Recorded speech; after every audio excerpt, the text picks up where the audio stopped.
ऐसे करना चाहिए। और व्यास जी महाराज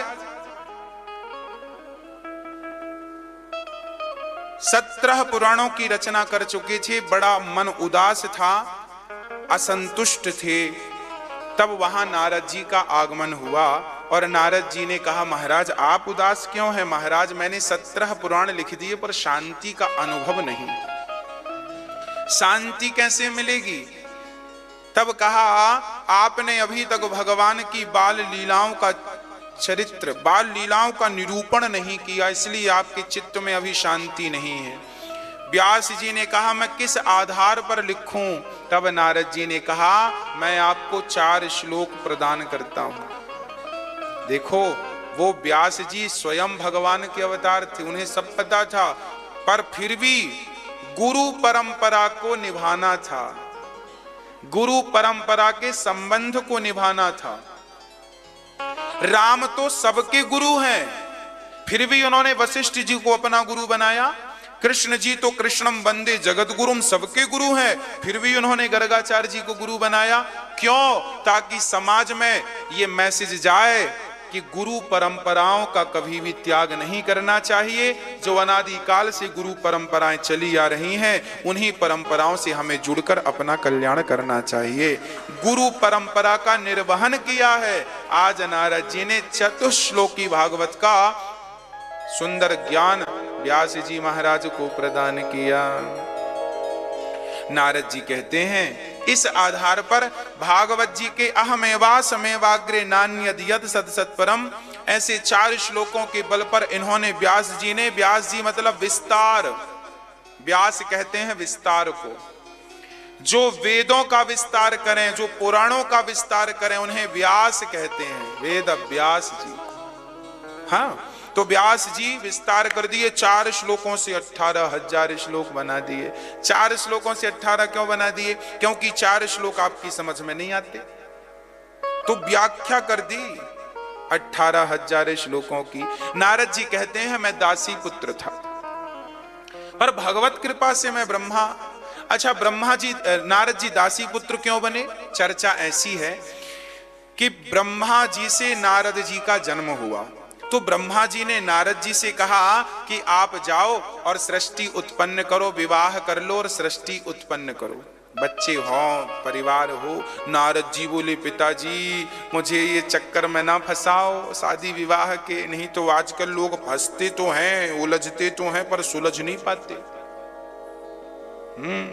विवाह करने के पहले सोच लेना, ऐसी नहीं विवाह कर लेना। हा? विवाह करने के पहले पूरी तैयारी कर लेनी चाहिए कि पत्नी गाली देगी तो हम सहन कर पाएंगे कि नहीं, और पति गाली देगा तो हम सहन कर पाएंगे, तुम में कितनी क्षमता है। पहले अपने आप को कसौटी में कस लो, शादी के पहले देख लो पत्नी की कितनी गाली तुम सहन कर सकते हो, पति की कितनी गालियां। 2-4 थप्पड़ खाने के लिए भी गालों को थोड़ा मजबूत करना एलोवेरा लगा के। हाँ, क्योंकि कई बार पति टेढ़े मिल जाते हैं और कई बार पत्नियां टेढ़ी मिल जाती हैं। तो अपने आप को बिल्कुल हर समय के लिए मजबूत कर लो। पत्नी की गालियां सह सकते हो तो शादी कर लेना, और पति की गालियां और पति का थप्पड़ सह सकते हो तो शादियां कर लेना। और यदि सहन नहीं कर सकते तो साहब शादी ना करना, नहीं तो फिर साल भर के अंदर कागज लिए घूमोगी, भैया तलाक कहां करवाना। क्योंकि सहनशीलता है तो रिश्ते हैं, सहनशीलता नहीं तो रिश्ते भी। इसलिए आज का व्यक्ति तो सहनशील, तितिक्षवः कारुणिकाः, हमारे ग्रंथ तो हमें सहनशील ही बनाते हैं। सहनशील होना चाहिए। भक्त तुकाराम जी की पत्नी कैसी थी? तुकाराम जी की पत्नी तुकाराम जी को 2-2 डंडे कभी कभी जमा देती थी। एक दिन तुकाराम जी से कहा, जाओ कुछ कमा के लाओ, निठल्लों की तरह बैठे हो घर में, ऐसी कहती थी पति से। अब पति जी बड़े प्रसन्न रहते, वाह मेरी पत्नी बहुत अच्छी है। गए, गांव में गन्ना कट रहा था तो गन्ने कट रहे थे तो तुकाराम जी ने भी, चलो भाई मदद करूं, हाँ करो। तुकाराम जी ने भी गन्ने कटवाए। तो तुकाराम जी को खेत के मालिक ने 4-6 गन्ने के डंडे दे दिए, जाओ आप भी इसका रस लेना। तुकाराम जी चले 4-6 गन्ने के डंडे लेकर। तो रास्ते में बच्चे मिल गए, तो बोल रहे बाबा बाबा बाबा गन्ना दे दो। तो तुकाराम जी उच्च कोटि के भक्त थे। तुकाराम जी कहते, लो गोपाल जी, लो राधा रानी जी, सबको बांट दिया। एक लाठी बची, लेकर पहुंचे पत्नी के सामने। पत्नी को लगा लाठी लेके आया है मारने को। अच्छा, भेजा था कमाने के लिए, तुम लाठी लेके आयो। और छोड़ा कर दिया पीठ में 2। तो गन्ने का डंडा टूट गया, बीच से 1 था 2 हो गए। तुकाराम जी मुस्कुराने लगे, सुनो अभी 1 था, हम रास्ते भर यही सोच रहे थे कि रस चूसने वाले 2 हैं और हम डंडा 1 लेके जा रहे हैं। अब तुमने हमारी पीठ से 2 कर दिया है, तो 1 का रस तुम ले लो, 1 का रस हम चूस लेते। ऐसी प्रतिकूल पत्नी थी तो भी तुकाराम जी खुश रहते थे। अच्छा, तुकाराम जी के लोग, उनके चाहने वाले पूछते थे धीरे से, क्यों आप भगवान से क्यों नहीं शिकायत करते? भगवान, मैं तुम्हारा इतना बड़ा भगत हूं, तुमने पत्नी ऐसी दी। तुकाराम जी बोले, राम राम, भगवान का धन्यवाद जो ऐसी पत्नी दी। क्यों? अरे अच्छी पत्नी होती तो हम पत्नी में ही मस्त रहते, ऐसी है तो कम से कम मन भगवान में लगा रहता है। हमारी पत्नी भी हमारे भजन में सहायक है, हमारी पत्नी हमारे भजन में सहायक है। तो जो पुरुष विषम परिस्थिति में भी ऐसी बातें करे, तो शादी के पहले क्या होनी चाहिए मेरी मां? सहनशीलता। नारद जी से कहा ब्रह्मा जी ने विवाह कर लो। नारद जी बोले, सुनो ब्रह्मा जी, हम रो ना पाएंगे। अच्छा, शादी करने के बाद रोना भी पड़ता है। हाँ भाई ही कर रहे हैं, आप नहीं रो रहे हैं क्या?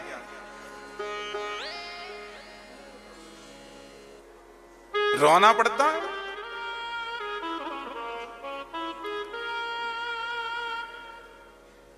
भगवान राम रो रहे हैं, सीता रावण ले गया ना, तो राम जी रो रहे हैं कि नहीं? देखो, भगवान को भी रोना पड़ा है, तो फिर आप और हम सामान्य प्राणी भला बचेंगे क्या? राम जी रो रहे हैं, सीता कहां चली गई? हे खग मृग हे मधुकर श्रेणी, तुम देखी सीता मृग नैनी। राम जी रो रहे हैं, सीता सीता सीता, पीपल तुमने देखा, एक खग तुमने देखा, एक मृग तुमने देखा। राम जी रो रहे हैं, बड़े बड़े आंसू गिर रहे हैं राम जी। अच्छा, राम जी को रोता हुआ देखकर संत लोग पूछे, राम जी क्या हुआ? आप तो हमारे भगवान हैं, आपको क्या? बोले, हमारी पत्नी कोई लेके चला गया। साधु बोले, अच्छा तो पत्नियां भी चोरी हो जाती हैं क्या? हाँ हो जाती, हमारी पत्नी चोरी हो गई, राम जी कह रहे हैं। साधु बोले, राम राम राम राम, हम तो अपना भी विचार कर रहे थे कि हम भी एक पत्नी रख लें। साधु बोले, हमने भी पत्थर की एक बनाई थी और बस विचार था कि आपसे चरण रखवा लेंगे तो वो नारी हो जाएगी और फिर हमारा भी घर बस जाएगा। जंगल में अकेले पड़े रहते हैं, 1 से भले 2 और 2 से भले 3। राम जी बोले, ना, शादी का विचार बिल्कुल कैंसिल कर दो। क्यों? अरे शादी, अच्छा कर लो शादी, फिर हमारी तरह रो सकोगे? बाबा नहीं प्रभु, हम आपके रो नहीं सकते। तो राम जी बोले, शादी के बाद तो रोना पड़ता है। यदि रोने के लिए पीठ तैयार है, रोने के लिए आंखें तैयार हैं और पीठ मजबूत है, तो शादी करो। तो तैयारी नहीं है तो शादी ना कर लेना।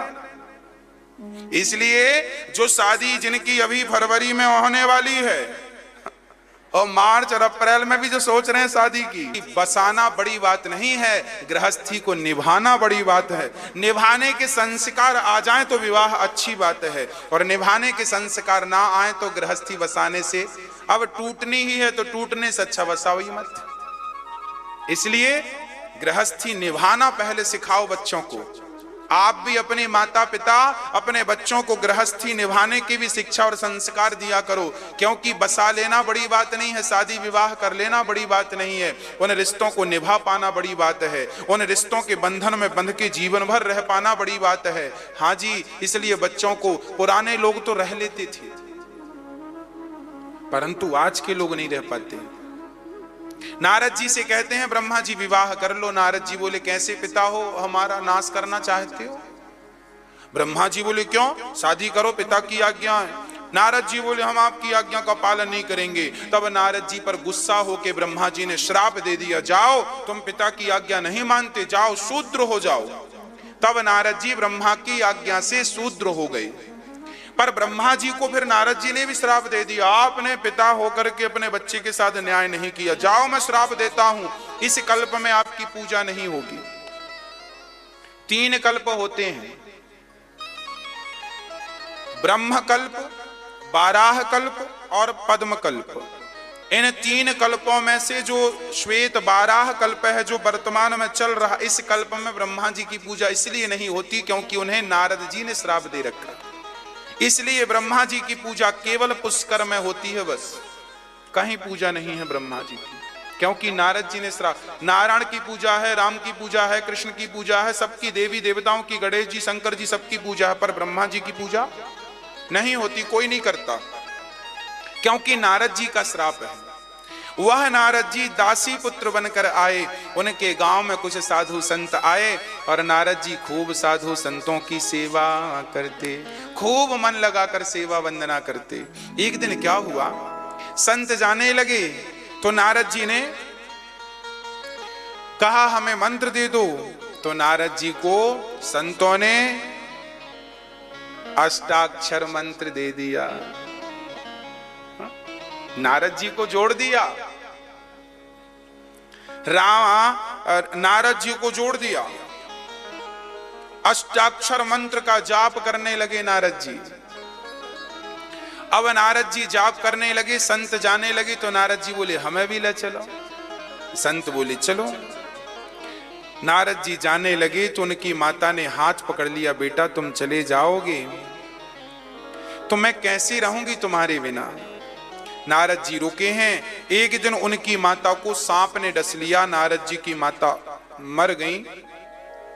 तब नारद जी जंगल गए, माता का पूरा संस्कार विधि विधान से करके और पूरा जीवन वही मंत्र जाप किया जिस मंत्र को उन्होंने अपने गुरुजनों से पाया है। जब गुरुजनों के द्वारा दिया हुआ मंत्र, उस मंत्र पर श्रद्धा रखकर विश्वास भाव से उसका जाप करेंगे तो नारद जी कहते हैं मैंने जाप किया तो दासी पुत्र से मुझे भगवान ने फिर ब्रह्मा का पुत्र बना दिया, और अब मैं भगवान का ऐसा भक्त हूं कि जब चाहूं जहां चाहूं वहां जा सकता हूं।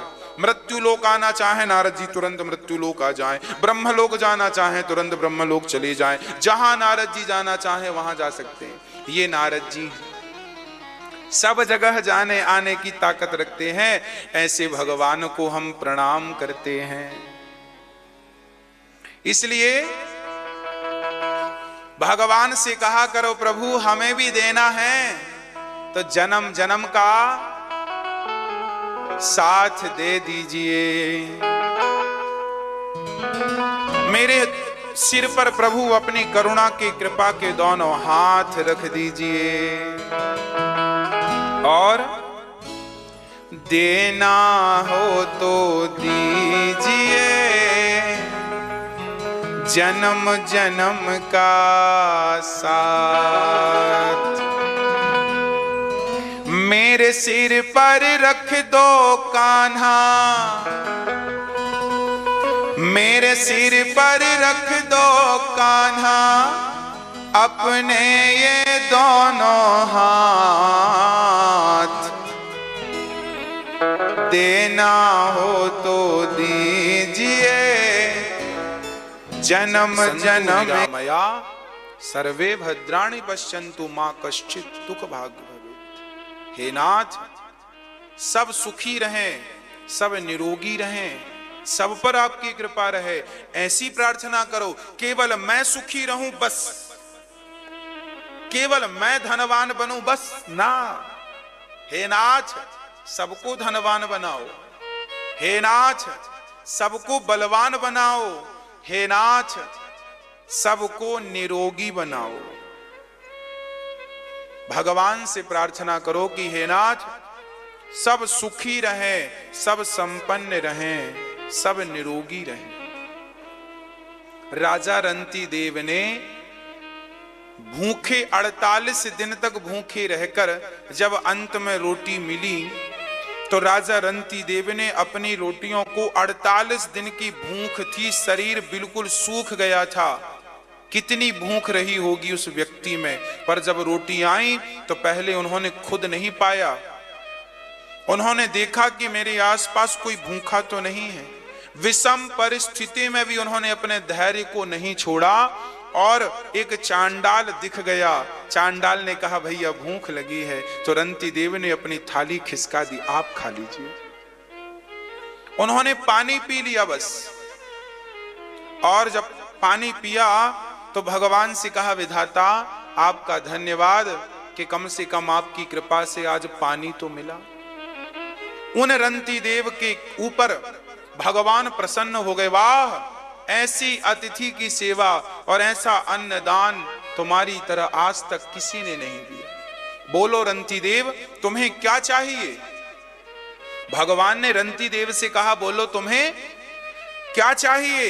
तब रंती देव ने जो वरदान मांगा, मेरी मां आज तक किसी ने नहीं मांगा। रंती देव ने कहा, प्रभु मैं सबके भीतर बैठ जाऊं, मुझे यही वरदान दो मुझे। अरे अंदर बैठ के क्या करोगे? बोले, प्रभु सबका दर्द, सबका कष्ट, सबका दुख मैं भोगूंगा और आप अपना सुख सब में बांट दीजिए। सबका दुख मैं भोगूं, यही वरदान मुझे दीजिए नाथ, कोई दुखी ना रहे, सबका दुख मैं भोग लूं, मेरी खुशियां सब में बांट दीजिए, आप अपनी कृपा सब में बांट दीजिए। और हम लोग 4 लोग मिलजुल के नहीं रह पाते, है ना? हमारे जीवन की ये दुर्दशा है, हालत है कि हम लोग ना 4 लोग मिलजुल के नहीं रह पाते, झगड़ा करते हैं आपस में। हम अपना अपना देखते हैं, हमारा पेट भर जाए बस, हमारा पेट हाहू, हम न दे हैं काहू।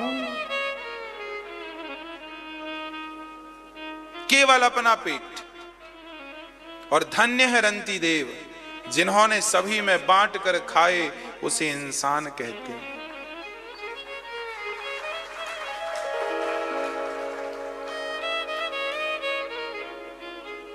एक छोटा सा घर था।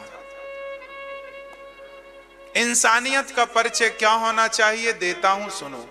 एक छोटा सा घर था। आज सुबह मैं ऐसा ही सोच रहा था तो मुझे याद आ गया कैसा तो हुआ है। एक छोटा सा घर था, उस घर में, वो सड़क में ही घर था।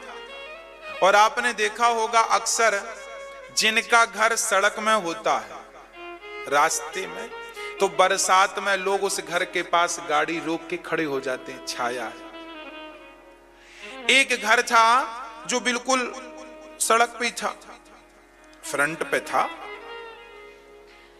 तो और सिंगल था, डबल स्टोरी नहीं था, सिंगल एक छत का था। उस जमाने में छप्पर खप्पड़ चलता था, मिट्टी के खप्पड़ थे। था छोटा सा घर, एक पति पत्नी रहते थे और उनका काम था केवल भगवान का भजन करना।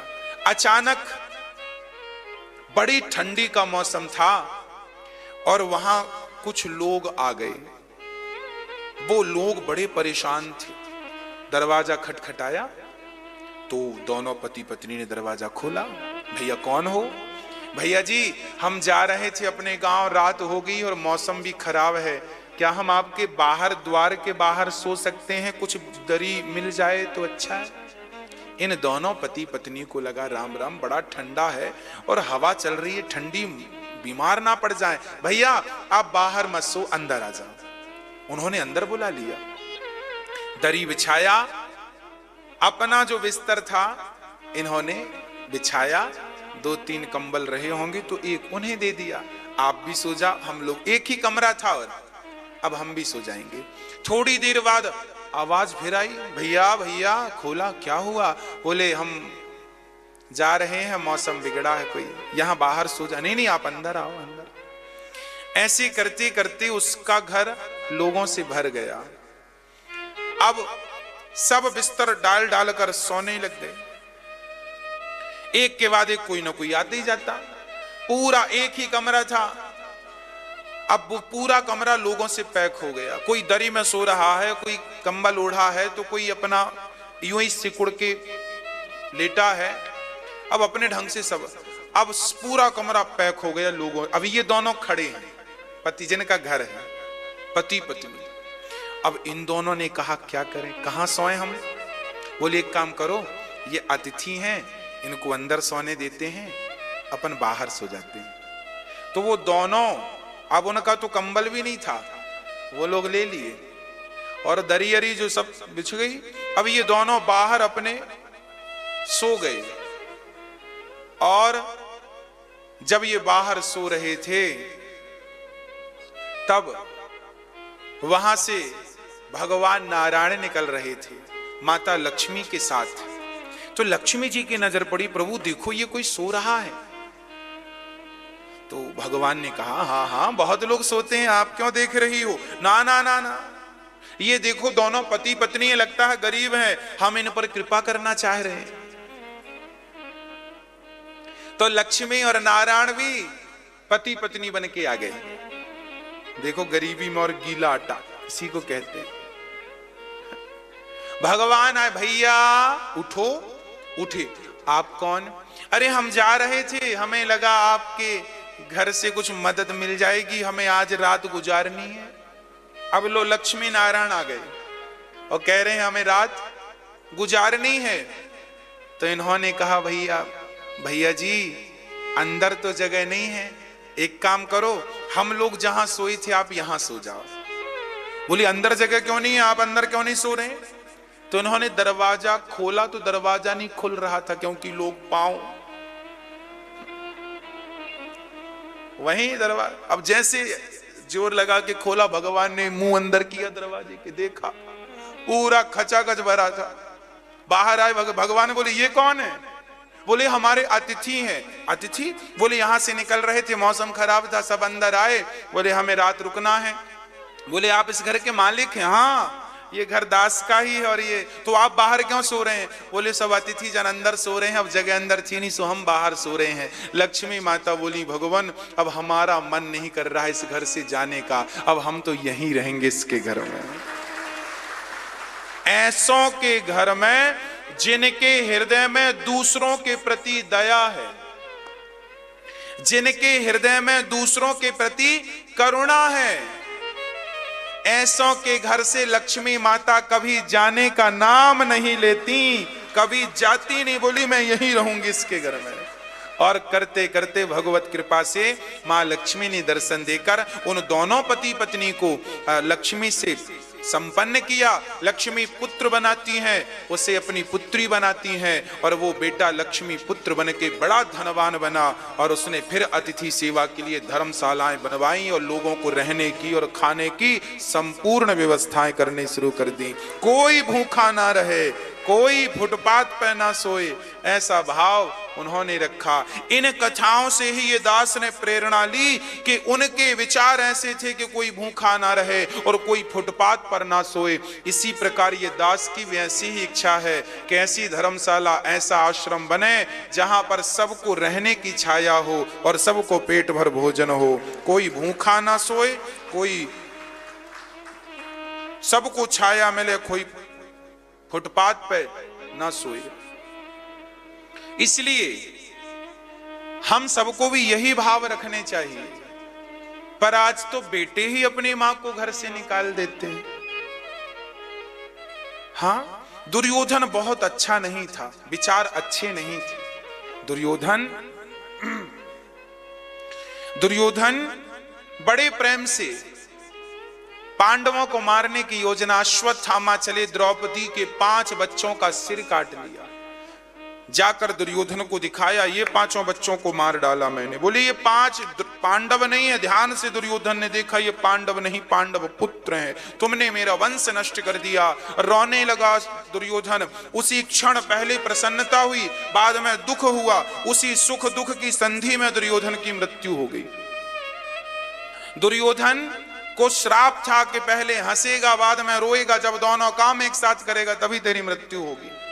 क्योंकि ये छोटा था तो साधु संतों के भगवान फेंक देता था, और जब इनकी शिकायत करते पितामह से तो रोता था, हमें देखो झूठा कह रहे हैं। तब संतों ने श्राप दे दिया, झूठा पहले हंसता है बाद में रोता है, जा आज के बाद तू हंसा और रोया साथ में तो मर जाएगा। तब से एक साथ दोनों काम नहीं करता था, और आज किया इसने। लगा कि पांडव मर गए, फिर ध्यान से देखा पांडव नहीं पुत्र हैं। उसी सुख दुख की संधि में दुर्योधन की मृत्यु हो गई और दुर्योधन मर गया। अश्वत्थामा भागे भागे फिरने लगे। भगवान ने रथ तैयार किया। अर्जुन ने कहा, द्रौपदी ने देखा, द्रौपदी ने कि मेरे बच्चे उठे नहीं हैं। जाकर देखा मरे पड़े थे। चल पड़े भगवान अर्जुन को सारथी बनाकर, और अर्जुन अश्वत्थामा को पकड़ने जाए। अश्वत्थामा ने ब्रह्मास्त्र चला दिया। भगवान की शरण में अर्जुन आकर के कहने लगे, पाहि पाक कृष्ण कृष्ण महाबाहो, भक्तानां भयंकरा, त्वमेको दह्यमानानामपवर्गोऽसि संसृते। कह दिया, हे नाथ मेरी रक्षा करो। भगवान कहने लगे, अर्जुन कांटे को कांटे से निकालना है, से भी तुम ब्रह्मास्त्र चलाओ। अर्जुन ने ब्रह्मास्त्र चलाया, दोनों टकराते प्रलय हो जाती। भगवान ने दोनों को शांत किया और अर्जुन ने केस पकड़े अश्वत्थामा के द्रौपदी के सामने खड़ा किया। द्रौपदी, आपके बेटे का हत्यारा सामने है, जो सजा देना चाहती हो दे दो, मार डालो इसे। द्रौपदी ने कहा, इसे मारने से कल्याण नहीं है। द्रौपदी ने कहा, इसे छोड़ दो। हाथ की रस्सी खोलकर, पांव की रस्सियां खोलकर कहा, जाने दो। क्या तुम्हें इस पर दया आ रही है? बोले, दया मुझे इस पर नहीं, दया इसकी मां पर आ रही है। और द्रौपदी कहती हैं, क्या इसे मार देने से मेरे मरे हुए बच्चे जिंदा हो जाएंगे? नहीं, इसलिए इसे मत मारो। दया धर्म का मूल है, पाप मूल अभिमान। तुलसी दया न छोड़िए, जब तक घट में प्राण। जब तक जिंदा हो तब तक दया करो, मरने के बाद थोड़ी कहेगा कोई दया करो। दया धर्म का मूल है, दया ही धर्म है, और अभिमान ही पाप है। पाप मूल अभिमान। इसलिए अभिमान त्याग कर जीव मात्र पर दया करो। सब पर दया तब बनेगी जब सबको भगवान की दृष्टि से देखेंगे। द्रौपदी ने कहा, छोड़ दो। द्रौपदी, क्या तुम्हें दया आ रही है? हाँ। अरे, ये आपके गुरु पुत्र हैं, और गुरु का बेटा गुरु तुल्य होता है, इसलिए आप इन्हें मत मारिए, नहीं तो आपको गुरु हत्या का पाप लग जाएगा। भगवान मुस्कुराए, वाह द्रौपदी वाह, आपकी जैसी विचारधारा सबकी हो जाए तो काम बन जाए। अर्जुन बोले, प्रभु आप भी वाह वाह कर रहे हैं, बताओ अब क्या करें, इसको मारें कि छोड़ें? तब भगवान ने कहा, ब्रह्म बंधुर्न हन्तव्य आततायी बधार्हणः, मयैवो भयमाम नातम। आप ब्राह्मण को कभी मत मारिए। परिपाहि अनुशासनम, ब्राह्मण को कभी मत मारो। ब्राह्मणों का सदा आदर किया करो। ब्राह्मण जहां भी मिल जाएं उनको प्रणाम किया करो, क्योंकि भगवान ने सुदामा जैसे ब्राह्मणों के चरण धोए हैं। यदि ब्राह्मणों का सम्मान भगवान करते हैं तो फिर हमको ही करना चाहिए, हमको भी करना चाहिए। अब आप लोग कहते हैं महाराज जी आजकल तो ब्राह्मण भी मार्ग से भटक गए हैं। हाँ, भटक गए हैं बहुत सारे ब्राह्मण, तो कोई बात नहीं ना, वो भटके हैं तो उनके भटकने की सजा उन्हें मिलेगी। तुम उनकी बुराई करके, आलोचना करके क्यों पाप मोल लेते हो? भाई ये व्यक्ति गलत है तो गलत है, तो इसके गलत की सजा इसे मिलेगी ना, मैं क्यों इसे गलत कहूं? मिलेगी सजा। गलत है तो दुर्योधन गलत था तो सजा मिली कि नहीं? रावण गलत था तो सजा मिली कि नहीं? जब इनको सजा मिली तो यदि मैं गलत हूं तो मुझे भी सजा मिलेगी। पर आप किसी की बुराई करके क्या फायदा पाएंगे? इसलिए आप तो केवल सम्मान करते चलो, आप ब्राह्मणों का सम्मान करते चलो। ब्राह्मण भगवान तुल्य हैं, वो गलत हैं, उनकी सोच गलत है, वो गलत। आज बहुत सारे लोग मांस और शराब भी खाते पीते हैं, चलो कोई बात नहीं, 5 उंगली एक सी नहीं, वो कर रहे हैं गलत तो उनका दंड उन्हें मिलेगा। आप क्यों परेशान हो रहे हैं? आप तो केवल सबसे प्रेम कीजिए, आप तो सब में भगवान का दर्शन कीजिए।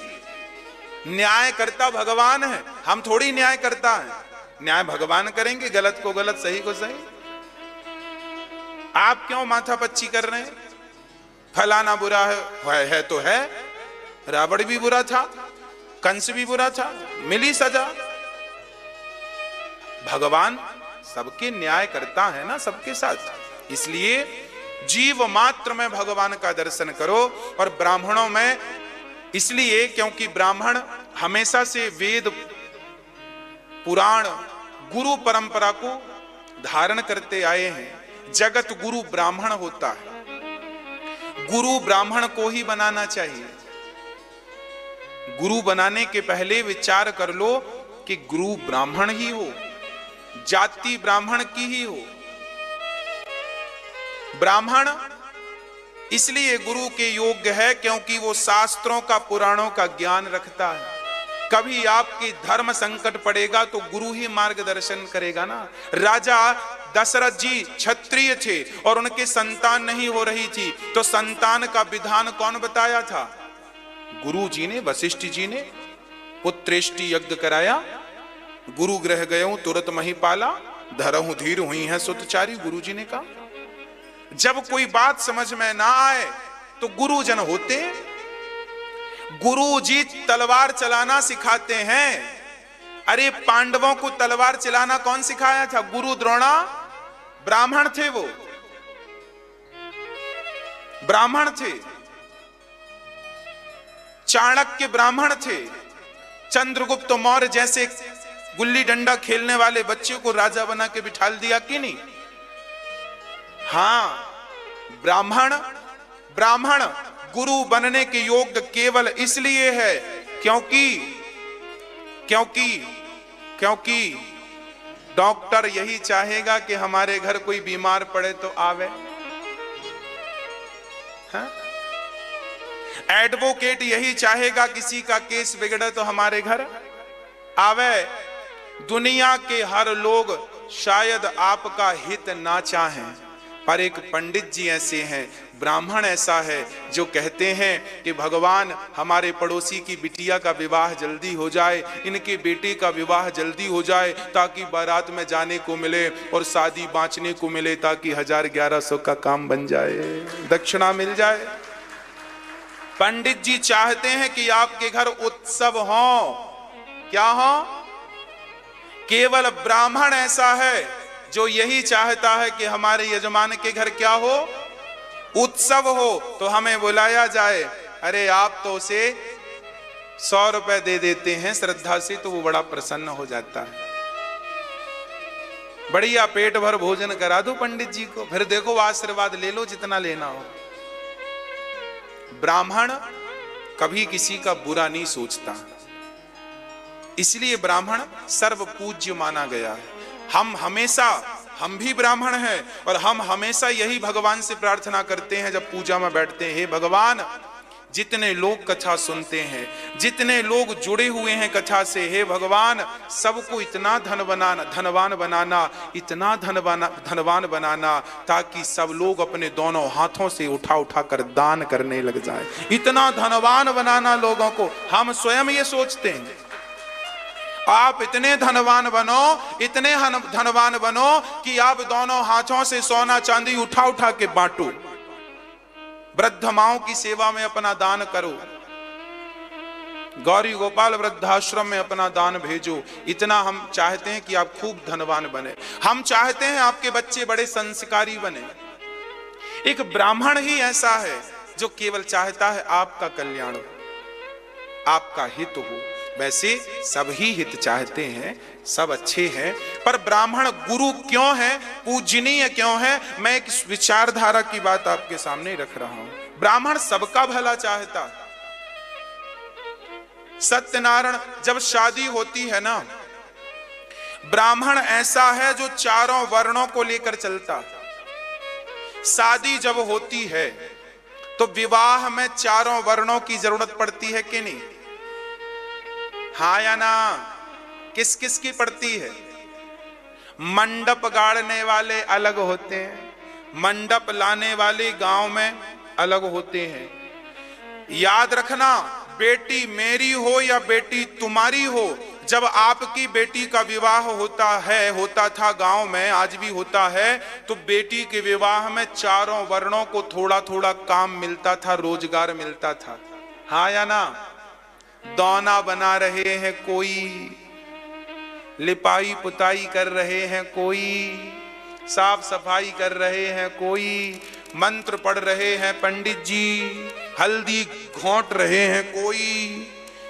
ताई, बच्चे का जन्म होता है तो जो ताई आती है नरा काटने के लिए, शादी विवाहों में ऐसी ताइयों का भी काम पड़ता है ना, किसी किसी काम के लिए बुलाया जाता, सबका नेग होता है। हाँ या ना? सबको नेग देना पड़ता है कि नहीं? मतलब ब्राह्मण ऐसा है जो ये नहीं चाहता कि केवल मुझे बस दक्षिणा मिले। अरे ब्राह्मण विवाह पड़ता है किसी बेटी और बेटे का तो वो चारों वर्ण को उसके हिसाब का अर्थ दिलाता है, भाई दो ताकि इसकी भी रोजी रोटी चले। बेटी का, तुम्हारी बेटी का विवाह हो रहा है और 1000 2,000 सबको दो ताकि इनको भी खुशी मिले, इनको भी नेगस स्वरूप प्राप्त हो, इनका भी तो परिवार है, इनकी भी तो बेटी है, तो खुशी से देना चाहिए। कई लोग लड़ जाते हैं, हम नहीं देंगे। अरे नहीं दो तो रखो, पर खुशी, ये तो खुशी से देने का विधान है। शादी विवाह में नाऊ की जरूरत पड़ती है, केवट की जरूरत पड़ती है। चलो भैया पानी आप भरोगे, चलो भाई आप दोना पत्तल बनाओगे, सबकी जरूरत। चारों वर्ण जुड़ जाते हैं विवाह से, ब्राह्मण, क्षत्रिय, वैश्य और शूद्र, ताकि सबको रोजगार मिले। सबको लेके चलने वाला भारत है। हमारे भारत में सब लोग एक ही मंडप के नीचे काम करते हैं। ब्राह्मण भी उसी मंडप के नीचे बैठता है, क्षत्रिय भी उसी मंडप के नीचे, वैश्य भी और शूद्र भी। पता नहीं ये जातवाद का जहर भगवान जाने किसने घोल दिया। हम लोग तो सब गले मिल के रहने वाले लोग थे, सब भाईचारे से रहा करते थे, कोई ऊंच और नीच नहीं हुआ करता था, सबको गले लगाया करते थे। हम जब छोटे थे तो किसी को बच्चा हुआ तो उसने कहा, उस समय हम वहां उपस्थित थे, बाहर बैठे थे, तो उन्होंने कहा भैया ताई को ले आओ। तो हम जल्दी से गए और ताई को लाए। ताई बड़ी बूढ़ी थी, चलने में असमर्थ थी। तब ताई को हमने गोद में उठा लिया और दौड़ के आए। ताई ने नरा काटा, काम किया और फिर ताई को छोड़ के भी आए। ये बिल्कुल भ्रम फैलाया गया है कि जातवाद। हम तो गांव में, हम तो सबसे राम राम करते। हमारे गांव में सब लोग रहते हैं, ब्राह्मण भी, क्षत्रिय भी, वैश्य भी और शूद्र भी। हम तो शूद्रों के घर भी जा के राम राम भैया कैसे हो, हाल। जब भी जाते हैं गांव, सबके घर जाकर पूछते हैं हाल चाल, ठीक हो, आनंद है। हमारे गांव में तो जितने लोग अपनी बेटी का विवाह करवाते हैं सबको हमने कह रखा है कि जब आपकी बेटी का विवाह होगा तो बारातियों के भोजन प्रसादी का सहयोग हम आपको करेंगे। बिहारी जी हमसे करवाते हैं। किसी की भी बेटी गरीब परिवार की है, मेहनत मजदूरी करने वालों की बेटियों का विवाह है तो उनके राशन ये दास बिहारी जी ने सामर्थ्यता दी है तो सेवा कर देते हैं। सबको सेवा करते हैं संपूर्ण गांव में, सबकी किसी की भी बिटिया का विवाह हो, जो गरीब लोग हैं, जो मजदूर वर्ग के लोग, उनको, जो संपन्न है उन्हें जरूरत ही नहीं है। चलिए, कहने का अर्थ यह है हम सबको लेकर चलें, हम किसी का अनादर अपमान ना करें। तो ब्रह्म बंधुर न हंतव्य आतताई वधारणा, ब्राह्मण को कभी मारना नहीं चाहिए और आतताई को कभी छोड़ना नहीं चाहिए। पर ये जात से ब्राह्मण है, अश्वत्थामा और कर्मों से आतताई है, तो क्या करें? बोले इसके मस्तक की मणि छीन के इसे नगर से अपमानित करके निकाल दिया जाए। अर्जुन ने अपमानित करके निकाला। अश्वत्थामा के अंदर प्रतिशोध की ज्वाला जली और प्रतिशोध की ज्वाला में उत्तरा के गर्भ को नष्ट करने के लिए उन्होंने ब्रह्मास्त्र चला दिया। उत्तरा के गर्भ को नष्ट करने के लिए ब्रह्मास्त्र चला दिया। उत्तरा दौड़ी दौड़ी आई और भगवान से कहने लगी, पाहि पाहि महायोगिन देव देव जगत पते, नान्यं त्वद्भयं पश्ये यत्र मृत्यु परस्परम्।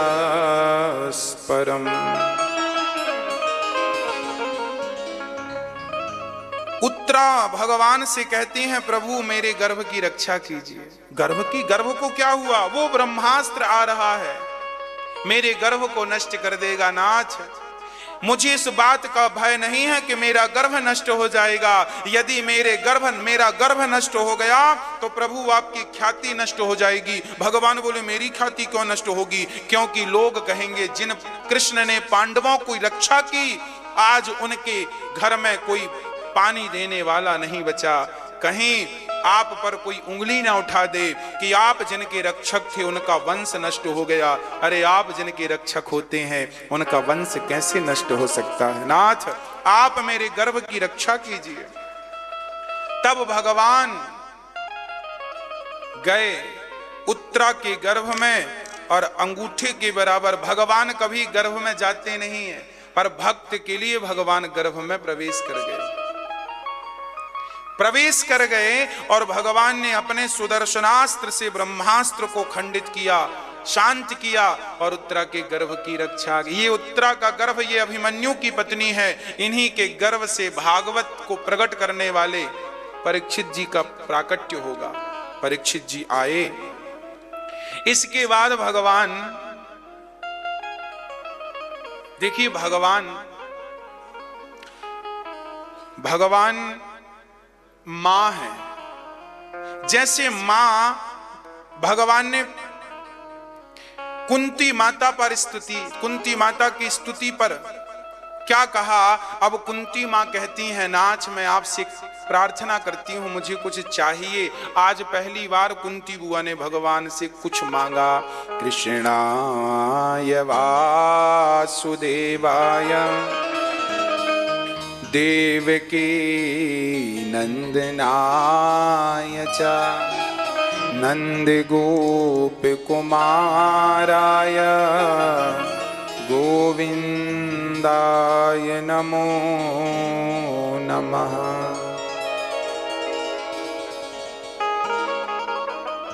आज कुंती बुआ ने भगवान से कहा, प्रभु आज मैं आपसे कुछ मांगना चाहती हूं। हे नंद, हे वसुदेव नंदन, देवकी के पुत्र। अब मां यशोदा को याद आया कि ये तो वसुदेव पुत्र देवकी पुत्र हैं और ये तो यशोदा के भी पुत्र हैं, तो बात घुमा दी। गुरुदेव आपने कहा था नंद गोप कुमार आया।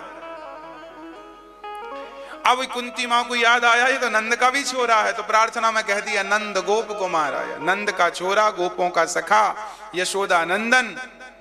आपको मैं नमस्कार करती हूं, गोविंदाय नमो नमः। हे गोविंद, हे गौओं के रक्षक, हे नाथ, आप इंद्रियों के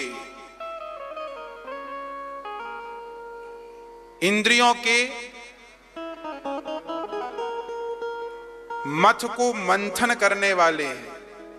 इंद्रियों का जो मद है, इंद्रियों का जो मद है ना, गौ मतलब इंद्रियां, जो इंद्रियों का मद बढ़ जाता है ना, तब उस मद को वही भगवान शांत करते हैं। यदि कोई उनकी शरण में जाए, साक्षात मनमथ मनमथा। इंद्रियों के, विषयों के जो प्रभाव को नष्ट करके, वासनाओं के प्रभाव को नष्ट करके जो अपने चरणों की भक्ति देने वाले हैं, उन गोविंद की मैं शरणागति ग्रहण करती हूं। अब तो भगवान ने कहा, मां आज इतनी बड़ी बड़ी बातें क्यों मुझे खुश कर रही हो? तब कुंती बुआ ने कहा, मैं आपसे कुछ मांगना चाहती हूं। हाँ हाँ मांगो, क्या चाहती हो? तब कहा कुंती बुआ ने, विपदः सन्तु नः शश्वत तत्र तत्र जगद्गुरो भवतो दर्शनम यत् स्यात् अपुनर्भव दर्शनम।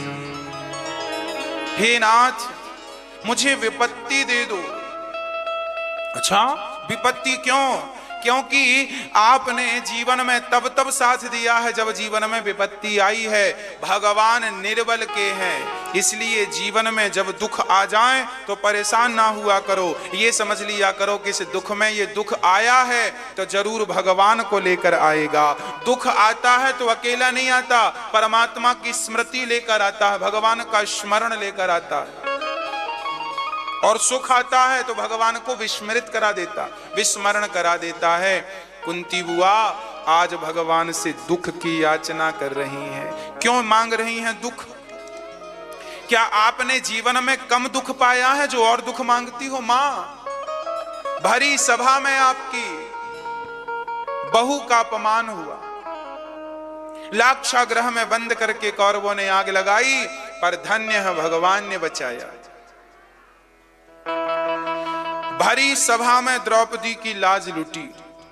अच्छा, जिस समय दुशासन द्रौपदी के वस्त्र खींच रहा था, उस समय भगवान रुक्मणी के साथ, अपनी पत्नियों के साथ बैठे थे और भोजन की तैयारी थी। रुक्मणी बोल रही थी, जल्दी भोजन कर लीजिए। भगवान बोले, थोड़ा रुक जाओ। अच्छा, भगवान देख रहे थे द्रौपदी के साथ कुछ गलत ना हो। रुक्मणी बोली, भोजन ठंडा हो जाएगा। भगवान भोजन के सामने बैठे हैं और रोटी तोड़ी। अब भगवान बोल रहे हैं, द्रौपदी जल्दी बुलाओ, जल्दी बुलाओ। जब द्रौपदी ने बुलाया अपने पतियों को, जब द्रौपदी ने बुलाया अपने पितामह को, जब कोई नहीं आया, तब द्रौपदी रोई, मेरी रक्षा करो, रक्षा करो। तब भगवान ने सुदर्शन को प्रकट कर दिया और सुदर्शन से कहा, जाओ पांडवों का सिर काट दो। अरे रुक्मणी जी ने, प्रभु सुदर्शन रुको रुको रुको रुको। सुदर्शन रुके। अरे आप आवेश में गलत बोल गए, पांडवों का सिर नहीं, दुर्योधन का, कौरवों का सिर काटो। भगवान बोले, ना, मैं गलत निर्णय नहीं लेता। रुक्मणी अम्बा ने कहा, भगवान आपने सुदर्शन को क्यों पांडवों का सिर काटने भेजा? भगवान ने कहा, रुक्मणी वो द्रौपदी की साड़ी पकड़ के खींच रहा है दुशासन, उसे निर्वस्त्र करना चाह रहा है। तो रुक्मणी अम्मा ने कहा, दुशासन खींच रहा है तो दुशासन का सिर काटने भेजो ना, पांडवों का क्यों? अरे पांडवों का सिर इसलिए काटने भेज रहे हैं क्योंकि दुर्योधन इत्यादि तो ऑलरेडी मरे हुए हैं। जो धर्म को ना जाने, याद रखना मेरी मां, जो धर्म को ना जाने वो व्यक्ति जिंदा ही क्यों ना हो, वो मरे के समान है। जो धर्म का पालन ना करे, पराई स्त्री को निर्वस्त्र करना चाह रहा है, क्या ये धर्म है? ऐसा व्यक्ति, ऐसी सोच वाला व्यक्ति उस पांडव, उस सभा में जितने बैठे हैं, चाहे पितामह हो, गुरु द्रोणाचार्य हो, धृतराष्ट्र हो, फलाना हो, सारे मरे पड़े। जिंदा है केवल 5, क्योंकि ये लोग धर्म को जानते हैं, धर्म को जानते, नियत का परिचय नहीं दिया। तो पांडवों को, ऐसे पांडवों को भी जीने का कोई अधिकार नहीं। भगवान को बड़ा गुस्सा आया, अब मैं इनको छोड़ूंगा नहीं, पांडवों को मारूंगा। रुक्मिणी जी ने समझाया, ना प्रभु, आप पांडवों को नहीं मार सकते। क्यों? रुक्मिणी जी ने कहा, प्रभु यदि पांडवों को मारना है तो उसके पहले आप स्त्री बनो। भगवान बोले, ये कैसी बेहुदा बातें कर रही हो तुम समझदार होके। रुक्मिणी अम्बा ने कहा, भगवान, द्रौपदी जितना प्यार अपनी साड़ी से करती है, एक स्त्री जितना प्यार अपनी साड़ी से करती है, उससे कई गुना ज्यादा प्यार अपने पति से करती है। द्रौपदी की साड़ी उतर रही है और आपने पतियों को मार दिया, तो क्या वो आपको माफ करेगी? इसलिए भगवान, आप अपना क्रोध शांत कीजिए। तब भगवान ने विचार किया, बात तो सही है, अभी तो साड़ी उतर रही है, कल को ये विधवा हो जाएगी यदि पांडव मारे गए, और मैं नहीं चाहता कि मेरी बहन का सुहाग उजड़े। भगवान ने सुदर्शन को वापस, आओ, कोई काम नहीं, चलो, बुला लिया वापस। कहने का अर्थ यह है, भगवान ने रुक्मिणी से कहा, रुक्मिणी सुनो, मैंने इन पांडवों की रक्षा की है तो केवल द्रौपदी के संबंध से की है।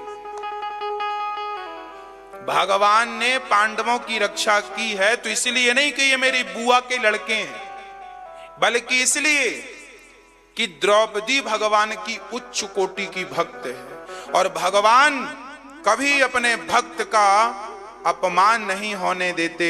भगवान यदि पांडवों की रक्षा करने जाते हैं तो वो केवल द्रौपदी के संबंध से जाते हैं। भगवान राम लंका पर तब तक अटैक नहीं किए जब तक रावण का संबंध विभीषण से था। आपका संबंध किसी भक्त से है तो आपका भगवान बाल भी बांका नहीं होने देंगे। और रावण जब ही विभीषण त्यागा, भयं विभव विनु तबहि अभागा, अस कही चला विभीषण जबहि, आयुहीन भय सब तबहि। रावण ने विभीषण को नहीं अपने भाग्य को त्याग दिया। उसी प्रकार आज दुर्योधन इत्यादि ने, आज द्रौपदी का वस्त्र नहीं हरण किया, आज अपनी आयु का हरण कर लिया है। दुर्योधन इत्यादि कौरवों ने अपने सुख का हरण कर लिया है। और तब द्रौपदी ने पुकारा, कहां जा छिपे हो प्यारे कन्हैया, यहाँ लाज मेरी लुटी जा रही है। दुशासन के हाथों तेरी द्रौपदी की सभा बीच साड़ी खींची जा रही है। कहाँ जा छिपे हो प्यारे कन्हैया, यहाँ लाज मेरी लुटी जा रही। जब द्रौपदी ने पुकारा तो भगवान वस्त्र बन के कभी नरसिंह बनकर प्रहलाद की रक्षा करते हैं, कभी वामन बन करके आते हैं, कभी मत्स्य बनकर आते हैं, कभी भगवान राम भरत जैसे भाई के लिए खड़ाऊ बन जाते हैं। तो आज भगवान अपनी बहन के लिए वस्त्र बन करके खींचने लगे। खींचे जा रहे हैं, खींचे जा रहे हैं। पूछा दुर्योधन दुशासन ने कि साड़ी भी नारी है कि नारी भी साड़ी है कि साड़ी ही की नारी है कि नारी ही की साड़ी है। तब द्रौपदी ने कहा, ना साड़ी बीच नारी है, ना नारी बीच साड़ी है, ना साड़ी ही की नारी है, ना नारी ही की साड़ी है, ये तो वृंदावन बिहारी है जो चीर बनकर खिंचा जा रहा, खिंचा जा रहा, खिंचा। मेरी यसुवन भीगे साड़ी, आ जाओ कृष्ण मुरारी, अब जाए न लाज तुम्हारी, अब जाए न लाज हमारी, अब जाएगी लाज तुम्हारी। मेरी लाज नहीं जाएगी, आपकी जाएगी। आओ। जब पुकारा तब भगवान प्रकट होकर द्रौपदी की रक्षा करते हैं। जो भगवान द्रौपदी के दुख में उनको बचाने आए, मुझे विश्वास है कि आपके जीवन में कोई दुख संकट आएगा तो वो आपके दुख में भी बचाने आपके पास जरूर आएंगे। बस विश्वास रखिए द्रौपदी वाला। एक सज्जन ने हमसे पूछा, महाराज जी तब द्रौपदी ने बुलाया था तो भगवान साड़ी बढ़ाने आए थे, आज भी बहुत सारी बहन बेटियों की लाज लूटती है, भगवान क्यों नहीं आते? हमने कहा तब बुलाने वाली द्रौपदी थी, आज भी कोई बुलाने वाली द्रौपदी हो तो भगवान आज भी द्रौपदी के लिए आए और आज भी लाज बचाएं। पर बुलाने वाले में वो भाव कहाँ है, वो प्रेम कहाँ है? भगवान तब आएंगे ना जब प्रेम की अधिकता हो। इसलिए हम आपसे प्रार्थना किया करते हैं, मेरी मां किसी को ना बुलाया करो, एक नाथ को, एक टेर रघुनाथ को। टेरना हो, टेरना बोलते हैं गांव में बुलाने को, टेर रहा, टेर मतलब बुलाना। एक टेर रघुनाथ की, अर्थात एक आवाज रघुनाथ को लगाओ, एक आवाज बिहारी जी को लगाओ। नाथ आप ही हमारे रक्षक हैं, आप ही हमारी विपत्ति को दूर कीजिए, मेरा आपके अतिरिक्त कोई नहीं है नाथ। समर्पण कर दीजिए। और जब समर्पण किया तो द्रौपदी की लाज बची। तब दुर्योधन ने द्रौपदी की लाज दुशासन ने लूटनी चाहिए। आजकल तो मां बाप की, हाँ, माँ बाप को अपमानित करके, माँ बाप का अनादर करके, बच्चे उनके साथ गलत व्यवहार करके उन बूढ़े माता पिता को रुला देते हैं।